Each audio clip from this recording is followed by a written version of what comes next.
What is up, team? Welcome to another episode of the True Fitness Podcast. I'm your host, Adrian Conway. Today, we are talking about New Year's resolutions. We're getting really close to the thick of the holiday season. It's December 11th, and I literally don't know where you're at in life. I don't know what brings you to listening to this podcast in general. But if you're here, you follow me directly, or you are new here, and I've gotten a lot of new traction on Instagram and some new followers. So I'm not surprised if people are coming here for the first time, and perhaps it's the announcement of Rise45 that brought you here, as we just started to announce that the other day. The point that I want to make is that this podcast is a discussion about my years in the fitness industry and the history that New Year's resolutions has been for me, both as an individual human and also as a coach. And those are polarizingly different things. And I'm going to share with you, I'm going to open it with this. I have not always had a good perception of resolutions. When I was growing up, I heard people make resolutions all the time. Even as an adult, I recognized that it had some value. It was always an opportunity for people to kind of hit the reset button, right? Then I got on a bit of what's called my high horse. Okay, I got on my high horse because I would see people year in and year out begin a journey on January 1 that they never finished. And I don't mean finished like for a full year of doing something perfectly. Certainly not what I mean. But I mean that they simply didn't continue on this path that they set out on. And it wasn't even long before they just gave up all the way. Resolutions historically for me at this time, as I got on my high horse, were something that only people emotionally led did. Meaning that there was no real grit, there was no real follow through, there was no real planning for these people. And so I really leaned away from it. I didn't like promoting it. I would speak negatively upon it. And before I get too far down that rabbit hole, before I deter or discourage some of you being like, yeah, it's true. And man, I suck and I don't follow through with anything. I want to encourage you that resolutions are not bad. Resolutions are great. Resolutions are worth it. Resolutions are something that everyone should do in some way. Now, here's the thing is that a lot of people do physical fitness goals and resolutions. I'm gonna be resolute to do X, Y, or Z is the whole theme, right? What's important when you set out for something new is to make sure that there's a plan. You need to make sure that there are achievable goals. I would make sure that those goals are achievable day to day, week to week, month to month, and quarterly, so that everything that you want to achieve within the year of 2025, or within the first half of the year of 2025, or in the first quarter of 2025, can be broken down into each month in that year, each week in that month, each day in that week. And it can be down to even moments like, hey, I'm at lunchtime on a Wednesday. I should have already gotten in 4,000 steps. Like, if that's a part of my overall goal, then I need to have prompts in my life. I need to have practices, and I need to have expectations on how I'm going to get there. Often people just set these goals like, well, here's what's going to happen. I'm going to lose 40 pounds this year. Okay, well, how many pounds is that each week? Well, it's almost just under a pound a week, right? You're going to lose 40 pounds. There's 52 weeks in a year. Okay, that's almost a pound a week. You need to know kind of where you're starting with calories and how you're going to become in a calorie deficit, what you need to eat, how you need to shop, all these things. And they need to be breaking down into practices on what your activity level need to look like. How many times a week are you going to work out? How are you going to make sure you work out at those times? Is it in your calendar? Is it time set apart? Is it making sure that you train all the time by 6 a.m. because the rest of the day gets going and you're busy and you have kids and you have a career and you have all these things, right? Plans are hard. Planning is the hardest part about a New Year's resolution, about a goal to achieve. Because if you don't accurately plan it, and I don't mean sit back into a room like this, like I'm just down in my office right here. This is where I do all the programming. This is where all the magic comes from for True Fitness. I could be sitting down here and be like, yo, here's the deal. I want to deadlift 700 pounds next year. Okay, cool. Well, I'm down here, and because I'm so fired up, I got my coffee plus right here, my brew plus, which is coffee plus a shot of espresso. I got it from my new coffee maker that I really enjoy. I'm at that point in life, folks. I'm 39. I'm at that point in life where I talk to my wife about things like the grind size of my coffee and the temperature at which I like to brew it, and the pressure at which I'm going to use to extract this delicious nectar from these beans, the type of beans and how they're roasted. I mean, it's bad. It's bad. Okay, but I'm a nerd and I'm a dork. Let me get back on the subject. If I want to do a 700-pound deadlift and I'm down here and I'm fired up, I'm on caffeine, I'm talking to you guys. I love to talk to you guys, right? All these things are set up for me to just set grandiose goals, grandiose plan that actually doesn't mimic and match my everyday life. It doesn't make me consider, but what is it going to feel like when I'm sick? What is it going to feel like when my life is busy, when my back is hurt? How am I going to train? What's going to happen when my wife is sick and I have to do more things around the house to support her, help her, or she's traveling, or my children have 6 games in a week because there's a tournament, a special camp that's going on, right? Like, you have to consider all these things when you're making plans so that you have a chance to succeed. Because if you sit down and you envision only a perfect world for anything that you want to accomplish, you will whiff. And when you whiff and you fail, you will be discouraged. And when you're discouraged, you will want to quit. You will have these snapshots of, here I go again, another New Year's resolution, another failure. Here I go again. Man, look at my belly. It looks so much more chubby because I had to get pizza the other night because my meals weren't prepped and my kids were upset and right? Like, there's all these different excuses. When you plan, you have to do so diligently. You have to be very real with expectations that you set. This is why the breakdown from quarter to month to week to day is huge. So I don't think there's anything wrong with resolutions. I don't think there's anything wrong with using a calendar year as an opportunity to reset. I do it all the time. It so happens that I love CrossFit. I love to compete in the CrossFit Open, even if I'm not going to further my journey down the road, meaning to continue to compete in like quarters or semis or sanctionals or the games or whatever, because I like to be in good shape come springtime. It's just something, there's this ever existing flow of my life because I competed for so long in that sport and competed as a football player that seasonally, man, I want to get in really good shape. Then I want to get big and I want to get strong and I might get a little fluffy but all these things are okay. And so I want to encourage you that there's a lot of bullies online. There's a lot of coaches that'll be like, yo, forget the new year, new me. Yo, forget the, yo, it's not the best time to start. It's the best time to start now. No, it's not the best time to start now. Because if you just start now with no plan, you will fail. If you start now with all your emotions, you will fail. You need to have a logical approach. You need to have a follow-through approach. You need to have a plan B to your plan A so that you can still succeed even when you can't do the thing that you thought you could this whole time and you can't, right? Like, and then there's other leaders and there's other people who might serve you in a different way with a different tone. They might be like, nah, this is what you need. It might be like, you might like that David Goggins type approach. Well, go do that because that's not for me. Now, could I do the David Goggins approach? 100%. I kind of like that. I kind of like that gritty, dirty, mean, a little bit arrogant approach that works for me. It's worked for me my entire life. Now, as I've gotten older, I've humbled out. I've learned so much from the clients. Being a coach for 19 years in this space, it changes the way that you communicate and changes the way that you see people. When I have people come to me on a call and they're like, Coach, I want to be the hardest worker. I want to do this. I want to do that. I want to have all these things. And they talk to me about their life and their family situation and their emotional circumstances, because all those things are things that I need to know. Right when they said they wanted to be someone who follows through, they wanted to be, that doesn't mean that I can, because they're going to be emotional. That doesn't mean that I can lean into that and take advantage of that and being like, cool, so here's what we're going to do. Every day you're going to wake up at 4 a.m. Every day you're going to work out before 6. Every day you're going to, right? Because that's going to feel really good to them for about 2 weeks. They're going to be awesome. They're going to be fired up through the roof. Then what's going to happen? Reality is going to set in. And then once the expletives wear out, which I don't use those, but some people love to be mother effed and do this and all that. And like, yeah, I'm hard and all, man, cool. Being hard is only going to get you so far before your body's completely obliterated, before somebody else puts you in your place. And that things just don't work out that way long-term, right?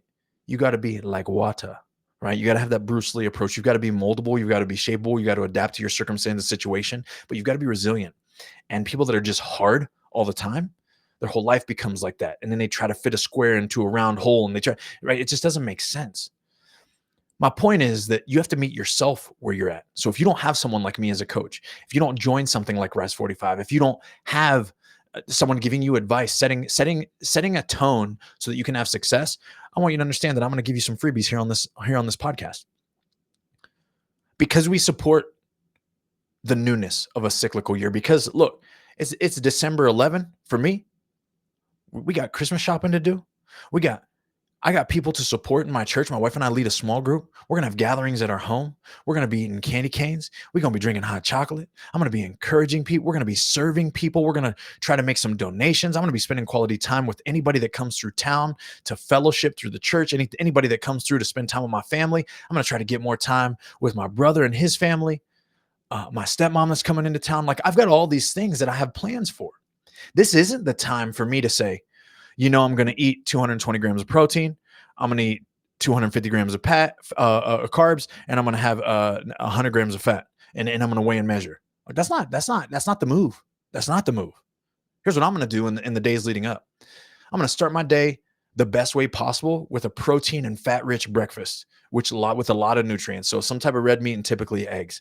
And then throughout the day, I'm going to withhold myself any refined carbohydrates all day long until maybe there's rice with dinner, or maybe we're having sandwiches of some sort, which isn't regular. Typically we do meats and veggies even at dinner. And then at night, maybe I'll allow myself, what I'm doing right now is having almost a beer every night, a variety, because I like to dabble and taste and learn and enjoy new things. But you see, there's an indulgence taking place, and there's still balance. I'm planning the front part of my day so that if in the evening we have a gathering, if in the evening there's a Christmas party, if there's something going on, if we want to go out as a family on a Saturday morning to have breakfast, well, I've created this window of opportunity for me to come off the narrow path a little and still have success in the macro frame. Now, again, I'm not trying to be in a calorie deficit. I don't have specific goals. I'm just trying to take care of my body. January 6 hits, which is when Rise 45 starts. I'm going to be on a different level, which means that I'm going to dial in our meal prep as a family. My wife and I are going to be on a communication in regards to what's for dinner. I will make sure that my macronutrients align with what I need to be aware of for dinner. I'm going to try to hit a specific range of carbs, protein, fat, because that's what I like to do. You don't have to do that. Maybe you just want to focus on eating whole foods, and you do whole foods all week until Saturday, and then you enjoy yourself a little cheat meal or something like that. All of us are going to have different approaches, but you got to have a plan or you plan to fail. Like I said, right now ain't the time. This is why I like cyclical focuses and using the calendar year as a chance to reset. So if anyone's out there bullying you about, yo, why you waiting until the January 1, man? The January 6, you need to be honest. You should be running 5 miles a day. Yeah, be hard. Don't listen to them. And if you want to listen to them, this probably isn't the podcast for you either, because I'm sure that I will offend you in some way by mocking that type of approach and style. All those things considered, the intricacies of Rise 45. This is going to be about our 5th or 6th rendition of Rise 45 from the time that it started. It started as a means of lifestyle enhancement. So this isn't about losing weight. This isn't about gaining muscle. This isn't about all those things. This is about bringing a higher quality of life to you from an experience, from the discipline that you can establish through Rise 45. We know that habits take more than about 28 to 30 days. Well, we went and extended it to 45 days to be sure that we could lock it in. Through these 45 days, your goal isn't necessarily to be perfect, although it's great to aim really, really high, right? Like, it's great to aim for the stars and still land on the moon. So when we talk about Rise 45 and I lay it out to you, if this is something you're interested in, get signed up, lock down your spot, and get your mind right through the next month on what you need to do to achieve something like extraordinary through 45 days. Because why not you, and why not now? All that said, it wasn't initially designed this way to be 10 out of 10 compliance for 45 days, because I don't believe that that's sustainable. And I believe that that sets you up for what's categorized to me as a miserable experience, right? Again, I'm a father of 2. I'm married. I travel a lot for work. I teach seminars for CrossFit level 1s and level 2s.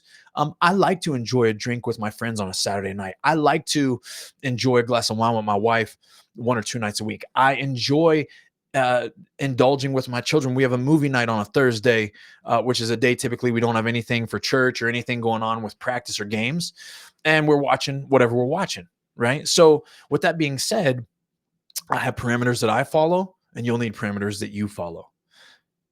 If January 6th hits and you're like, yo, I'm going 10 out of 10 on Rise 45, and I'm going to lose 20 pounds, and I'm going to gain 2 pounds of muscle, and I'm going to get 20 unbroken pull-ups right now, I got about 15.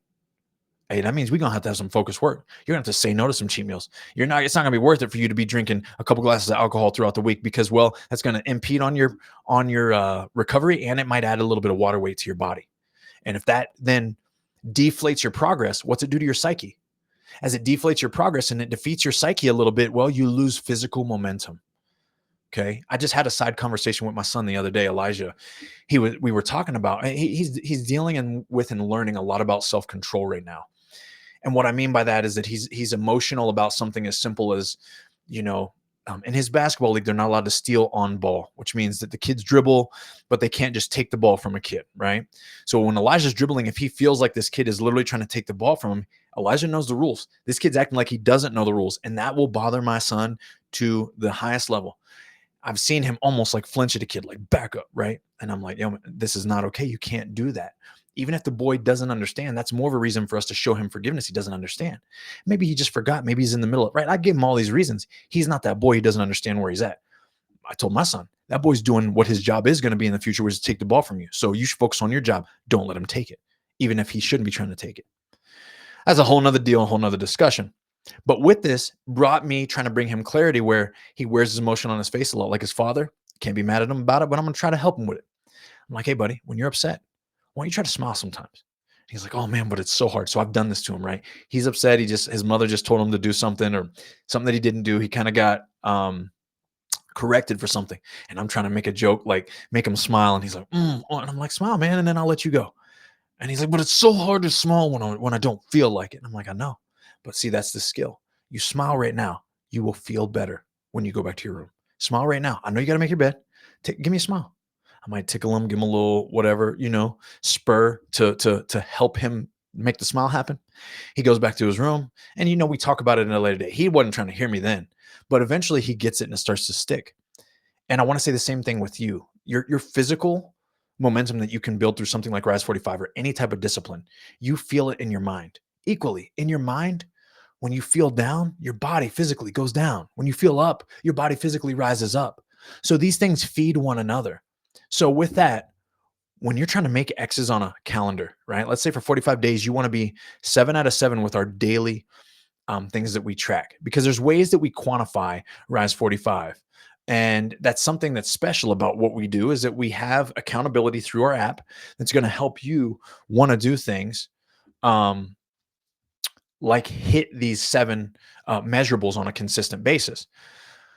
But what I was getting to is that as we put these check marks on the calendar, maybe you want to go 7 out of 7, you're going to build resiliency and ability to resist temptation with drinking, with cheap food, with processed food, whatever it is that you set your own personal expectations to, because no one has to do Rise 45 the same as someone else. That's what's great about it. You share with us your goals. We're going to spit back at you. If you want macros, we're going to hit you with macros. If you want to lose 2 pounds a week, we're going to hit you with the macronutrients that are going to help you lose 2 pounds a week, but you got to follow through on it. You have to do it.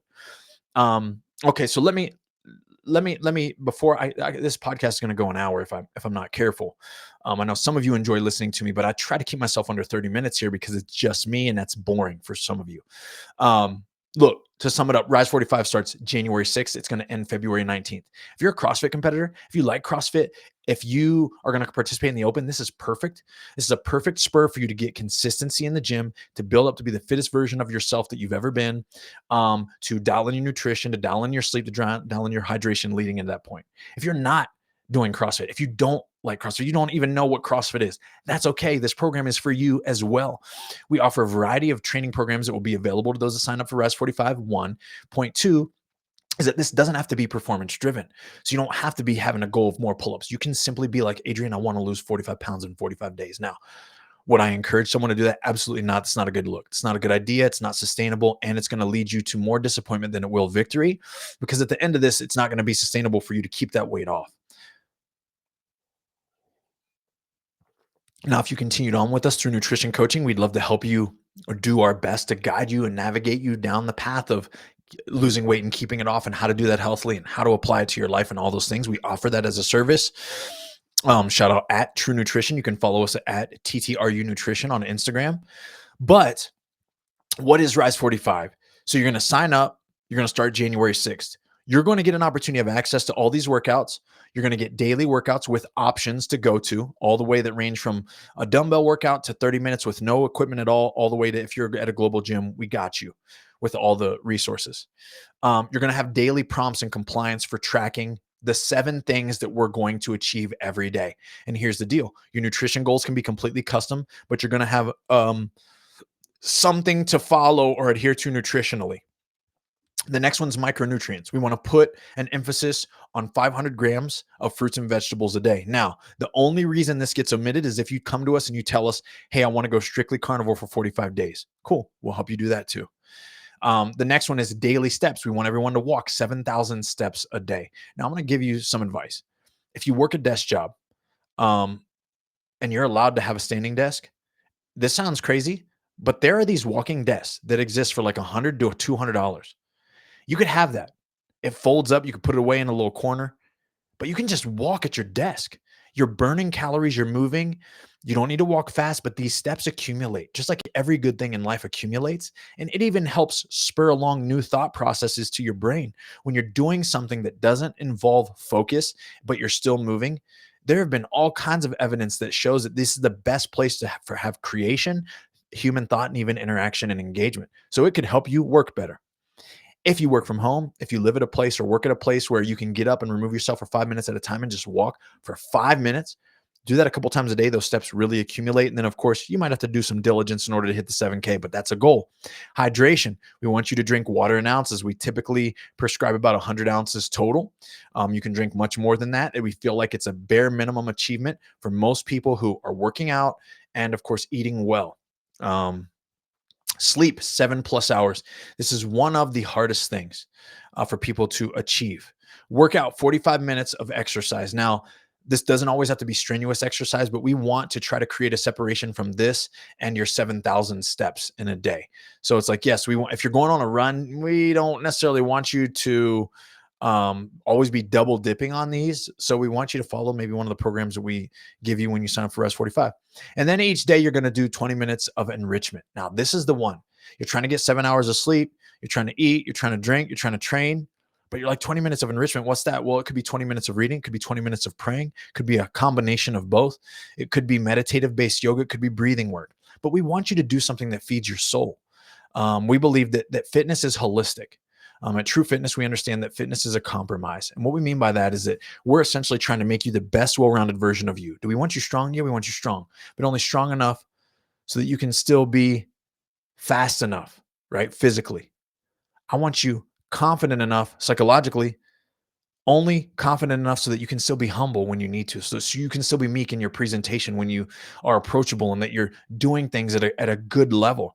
I want you to be meek enough or humble enough only to the point where you can still carry the proper amount of confidence in everything that you do. We can't train all these things in the gym. You got to read, you got to nurture yourself. Whether you want to read about Stoic philosophy or you want to read from a Christian Bible, it doesn't matter. But read something that brings not just learning, but also entertainment. Sometimes you just need a good laugh. Sometimes you need to drop off into a fictional world. All those things are good, but we want to give you 20 minutes of enrichment. And the goal is to do these 7 things for 45 days. Now, the unique thing about this activation, and we've done this in the past in different ways, is that we're going to send you a questionnaire. You're going to get custom macros. We're going to help you meet you where you're at for all these goals. We're going to help set this up for you to have success. It's only $45. It's $45 for 45 days. Yeah, do the math. $1 a day to have all this guidance, all this accountability, and hopefully this change. We're in the process of refining what the details will be with the prize, but we plan on having a pretty large prize that's available for the winner. The winner's decided in 2 ways. There's going to be a photo submission to start. There's going to be a photo submission to finish.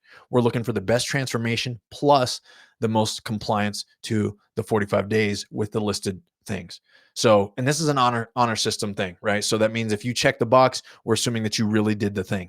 And of course, we have follow-up to see that you made the proper transformation that kind of matches what your commitment was as well. So all that to say, we're here for you. We're here for this, which means utilizing the rest of this year to think ahead, plan ahead, set yourself up for success. If you're listening to this podcast and you know someone who might be interested in participating with you for 45 days, get them to sign up too. It is not a heavy investment financially, and it is a worthy and potentially life-changing investment in yourself and perhaps in the group of people that you sign up with. So we look forward to seeing you and interacting with you guys. I wanted to have this chat. Again, I was hoping to get off here in under 30 minutes, and I was able to do so. Please reach out if you have any questions. There will be a landing page up within the next week or two at ttrufitness.com, truefitness.com, and you're looking for Rise45 right there at the top of the webpage. You can just scroll down just a touch and you'll see it right there. You can get signed up, share the link with other people. Let's do something special to start off 2025. Let's not beat ourselves up for where we finished 2024, and let's allow 2025 to not just be the fittest that we've ever been, but be just a different person, And I think that a lot of application with being in a good community or group challenge like this, being connected with coaches like myself, my wife, and the others that help us manage True Fitness, and also, you know, um, creating new forms of discipline that can be sustained is really where the magic is with Rise 45. Is that you might be perfect for 45 days, and then after that, you might only get 6 out of 7. You might only get 4 out of 7 on some days. You might intentionally get 0 out of 7 on some one day a week, just to kind of go off the rails and remind yourself why you do what you do. And it's because you feel good and because you build confidence, you build momentum. But even if you do that, and 85 to 90% of the time, you're able to check all these boxes, you're going to do great. Again, through the process of Rise 45, the goal isn't to always be 7 out of 7 either. I won't be, don't plan to be, but I'm going to be as close as I can to it. Before I leave, I want to say this. There is value in radical application, which means this. I started this fitness journey of mine by studying exercise science and kinesiology at Weber State. Then I found CrossFit about 2 years after my degree when I was finished playing arena football. I dove headlong into doing the Paleolithic diet, where I wholesale eliminated grains, legumes, and dairy from my diet, and I weighed and measured food. That was extreme. I mean, I'm talking my friends were going out to drink. I wasn't drinking. I'd go out with them, but I wasn't drinking. I'll drink club soda, I'll drinking water. They'd go out to eat fast food. I wasn't eating it. They would go places and I'd only order meat and vegetables, however I could, right? And I was trying to weigh and measure it, and I'd eat half the patty, leave half, take it home, right? It was extreme. But I did it with the intention to learn and refine and test my discipline as well. I was doing it because I wanted to be a high level competitor, and I knew I needed this. This is what a lot of the people were doing in the space at the time. And I wanted every opportunity I could to be the best that I could.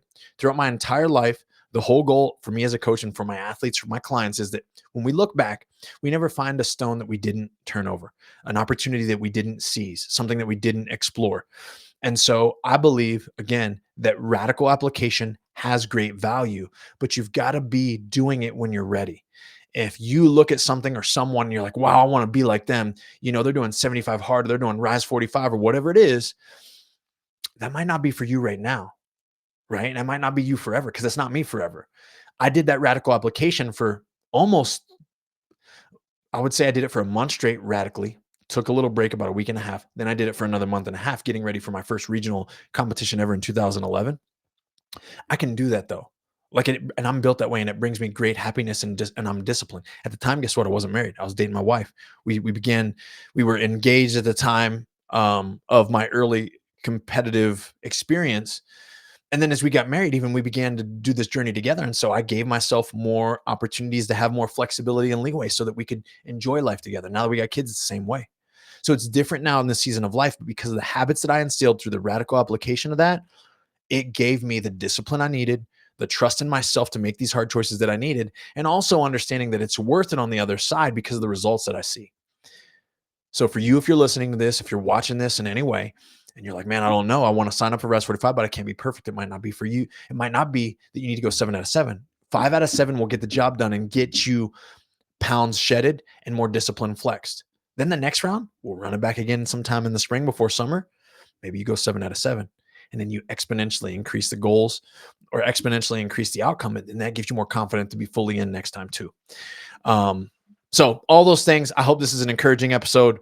Last time I had to record something about the CrossFit Games season, and that always kind of puts me in a bit of a slump just due to the current state of the community. But I'm really confident and very hopeful that we continue to be spurred on and encouraged in many different ways. And I hope this is something that you guys are interested in. Again, share it with your people. There will be a link in the show notes if you're listening to this or watching it somewhere. So appreciate you. Have a great day. I'm looking forward to a wonderful holiday season and a great new year for all of us. So best wishes and Merry Christmas to you if I don't talk to you or you don't listen to me before then. Keep rising.